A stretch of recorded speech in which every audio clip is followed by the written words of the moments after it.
प्रभु यीशु मसीह के नाम में आपको अनुग्रह, शांति और आशीष मिले।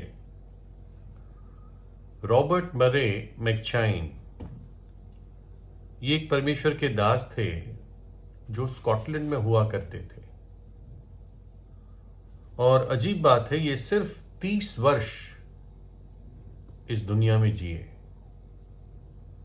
इनका जन्म 1813 ईस्वी में हुआ था और इनका देहांत 1843 ईस्वी में हुआ।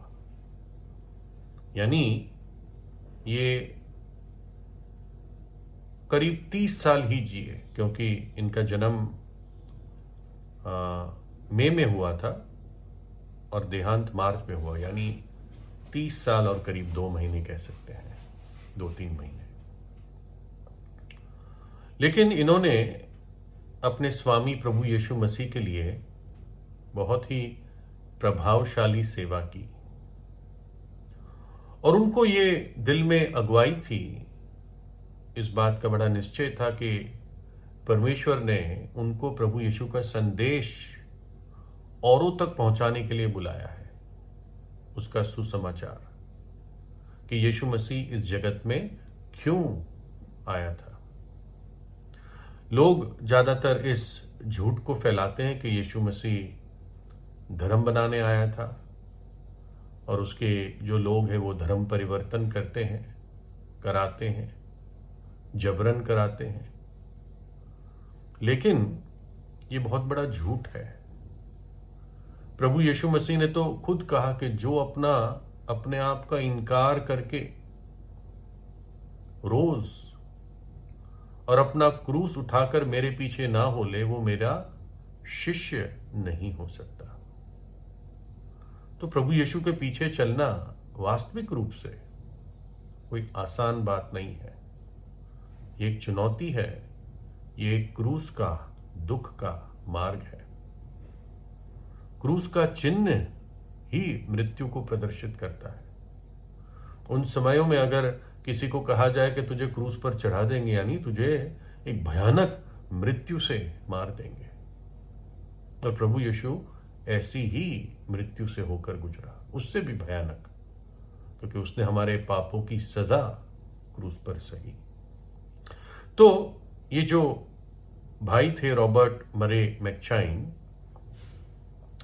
ये प्रभु यीशु का संदेश पर्चों पर छापते थे, जिसको ट्रैक्ट कहते हैं, और ये लोगों को पर्चे देते थे पढ़ने के लिए कि कृपा करके इसे पढ़िए, प्रभु यीशु आपसे प्रेम करता है, आपके लिए अपनी जान दी। तो ऐसे ही उन्होंने एक समय, कोई स्त्री थी, उनको भी वो पर्चा दिया, और शायद वो स्त्री किसी बड़े या कुलीन घराने की थी।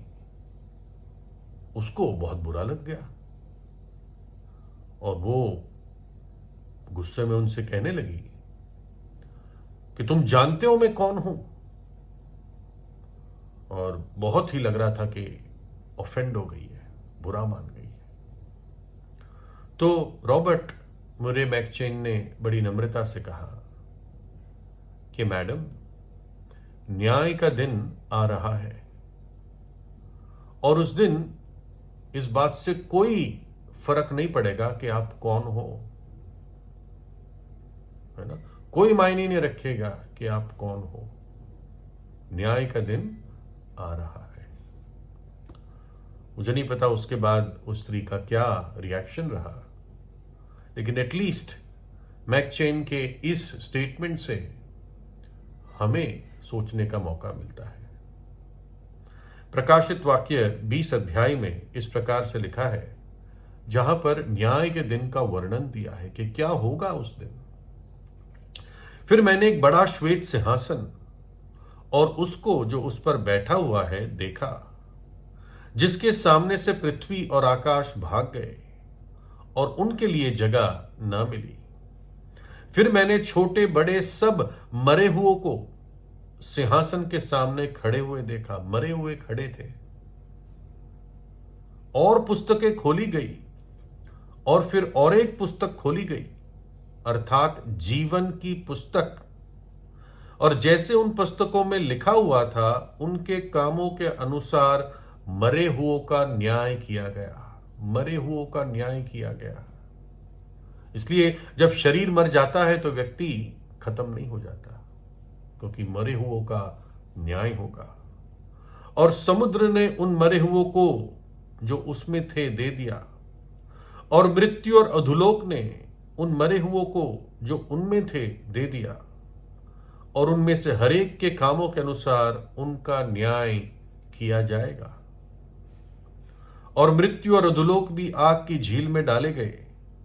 ये आग की झील तो दूसरी मृत्यु है। और जिस किसी का नाम जीवन की पुस्तक में लिखा हुआ ना मिला, वो आग की झील में डाला गया।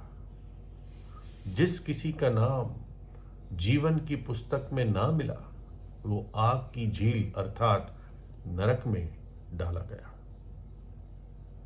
तो इस बात को कैसे पता करें कि किसका नाम जीवन की पुस्तक में होगा और किसका नहीं होगा? परमेश्वर कहता है निर्गमन 32 अध्याय की 33 आयत में, यहोवा ने मूसा से कहा, यानी परमेश्वर ने मूसा से कहा, जिसने मेरे विरुद्ध पाप किया है उसी का नाम मैं अपनी पुस्तक में से काट दूंगा। क्या मतलब है? यह हमें बाइबल से पता चलता है, भजन 87 से, कि जो भी व्यक्ति इस दुनिया में पैदा होता है कहीं भी,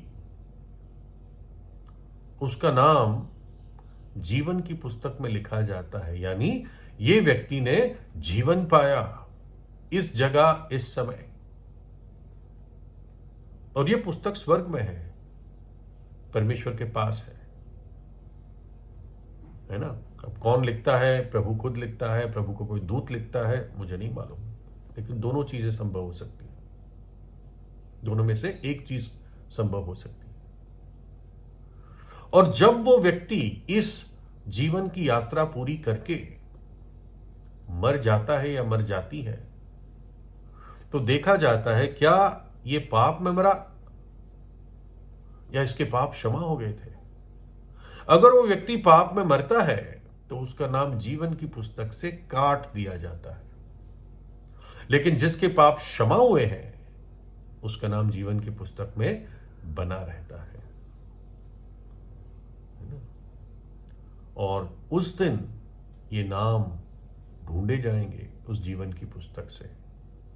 वो स्त्री भी जो बुरा मान गई थी, उसका नाम चेक किया जाएगा। ये नहीं चेक किया जाएगा कि वो कौन थी इस पृथ्वी पर। एक उसने कहा था, तुम जानते हो मैं कौन हूं?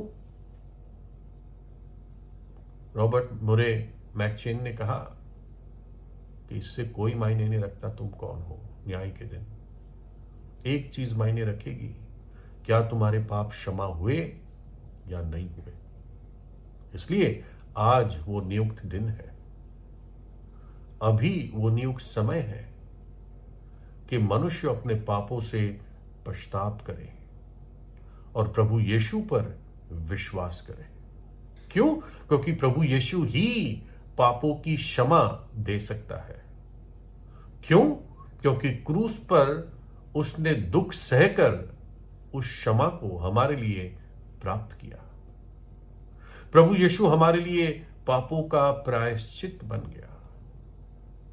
हमारे पाप को अपने शरीर पर उठाकर उसकी सजा को सहा। और जो व्यक्ति उस पर विश्वास करता है, अपने पापों को मानता है, छोड़ता है, उसके खाते में वो क्षमा डाल दी जाती है।